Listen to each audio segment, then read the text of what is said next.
সম্মানিত দর্শক ও শ্রোতা, আসসালামু আলাইকুম। প্রায় ১,৫০০ বছর পূর্বে আর্যরা ইউরোপ থেকে ভারতবর্ষে আগমন করেন। তাদের আগমনের পূর্বে ভারতবর্ষে একটি সভ্যতা বিদ্যমান ছিল, যার বিবরণ আমরা মহাভারত এবং রামায়ণে পাই। মহাভারতের যে আমরা বিশাল ঐতিহাসিক ঘটনাবলী দেখি, সেগুলি ভারতবর্ষে আর্যদের আগমনের পূর্বে। 1922 খ্রিস্টাব্দে সিন্ধু সভ্যতা বা হরপ্পা ও মহেঞ্জোদারো সভ্যতা আবিষ্কারের পূর্বে অবশ্য এই বিষয়টি ভারতবর্ষের মানুষ জানত না, কিন্তু সিন্ধু সভ্যতা আবিষ্কার হওয়ার পূর্বে বিষয়টি ঐতিহাসিকদের কাছে স্পষ্ট হয়ে গিয়েছে যে আমরা যে মহাভারতীয় সভ্যতার কথা জানি, সেটি আর্যদের আগমনের পূর্বেই ভারতে বিদ্যমান ছিল, যার সূচনা প্রায় ৫,০০০ বছর পূর্বে হয়েছিল। আমরা যে রামায়ণ এবং মহাভারত এখন দেখতে পাই, সেটি লোক মুখে ৫,০০০ বছর পূর্ব থেকে ভারতবর্ষে প্রচলিত ছিল। আর্যরা বেদ প্রচার করেন এবং চতুরাশ্রম প্রথার ভিত্তিতে এবং আগের সভ্যতার সংমিশ্রণে বর্তমানে যে সভ্যতা গড়ে উঠেছে সেটি হলো আধুনিক হিন্দু সভ্যতা। যাই হোক, মহাভারতে এবং রামায়ণে অমৃতের উল্লেখ পাওয়া যায়। এই অমৃত কসমিক ওশেন অফ মিল্ক বা মিল্কওয়ে গ্যালাক্সি বা আকাশগঙ্গা গবেষণা করে দেবতা ও অসুর সংগ্রহ করেছিলেন। এই অমৃত অসুর দেবতাদেরকে উচ্চতর জ্ঞান, শক্তি এবং অমরত্ব দান করেছিল। ঋষি দুর্বাসার অভিশাপে দেবতারা এই অমৃত হারিয়ে ফেলেছিলেন এবং তারা যুদ্ধে অসুরদের কাছে হেরে যান।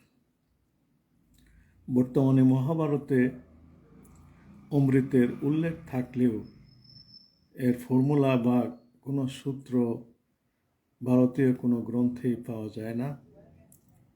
বর্তমানে মহাকাশ গবেষণা দ্বারা বিজ্ঞানীরা অমৃতের এই সূত্রটি আবিষ্কার করতে সক্ষম হয়েছেন, যাকে আমরা কসমিক থেরাপি বলে অভিহিত করেছি।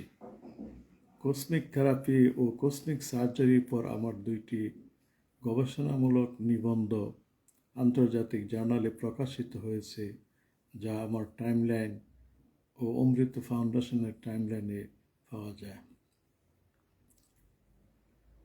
প্রাচীনকালেই মানুষ মহাকাশে স্বর্গ ও নরকের অস্তিত্বে বিশ্বাস করত।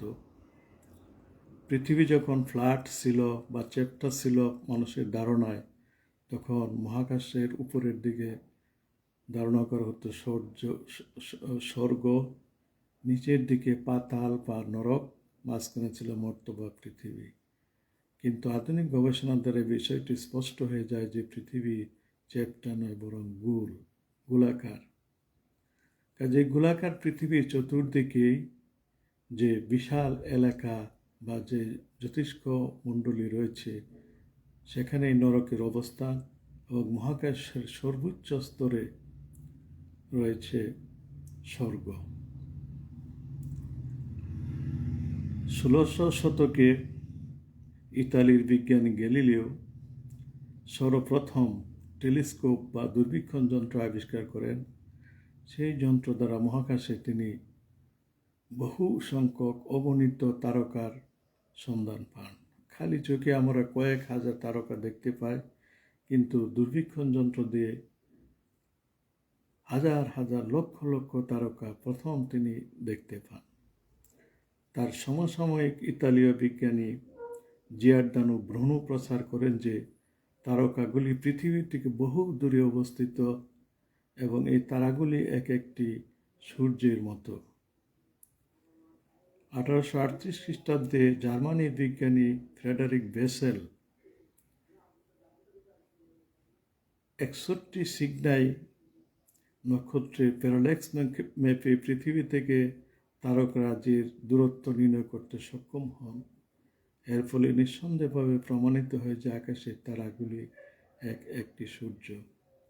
1920 সাল পর্যন্ত বিজ্ঞানীরা মনে করতেন যে মহাকাশে মিল্কি ওয়ে গ্যালাক্সি একমাত্র গ্যালাক্সি, এর বাইরে বিজ্ঞান আর কিছু জানতেন না। 1924 সালে আমেরিকান বিজ্ঞানী এডউইন হাবল সর্বপ্রথম অ্যান্ড্রোমেডা গ্যালাক্সি আবিষ্কার করেন, যা মিল্কি ওয়ে গ্যালাক্সির বাইরে অবস্থিত।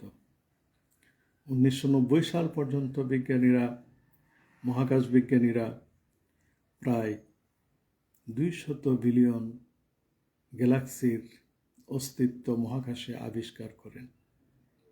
বর্তমানে বিজ্ঞানীরা 2 ট্রিলিয়ন বা 2000 বিলিয়ন গ্যালাক্সির অস্তিত্ব মহাকাশে পর্যবেক্ষণ করছেন। এই গ্যালাক্সিগুলি কোটি কোটি তারকা রাজি দিয়ে তৈরি।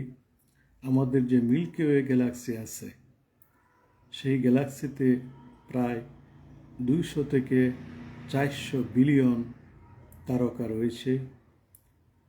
সূর্য এর মধ্যে একটি সাধারণ তারকা, এটিকে একটি মাঝারি আকারের তারকা মনে করা হয়। এটি পৃথিবীর চাইতে 13 লক্ষ গুণ বড়। সূর্য আমাদের জীবনের মূলাধার হলেও এটি যে পৃথিবীর প্রয়োজনে আকাশে দাউ দাউ করে জ্বলছে তা মনে হয় না, কারণ সূর্যের 200 কোটি ভাগের 1 ভাগ তাপ এবং আলোক পৃথিবীতে এসে পৌঁছায় এবং পৃথিবীর জীবন ধারণ এতটুকু তাপ দ্বারাই সম্ভব হয়, বাকিটুকু মহাকাশে ছড়িয়ে পড়ে। তো এই স্বল্প সংস্থানের জন্যই যে সূর্যকে তৈরি করা হয়েছে তা আমাদের কাছে মনে হয় না।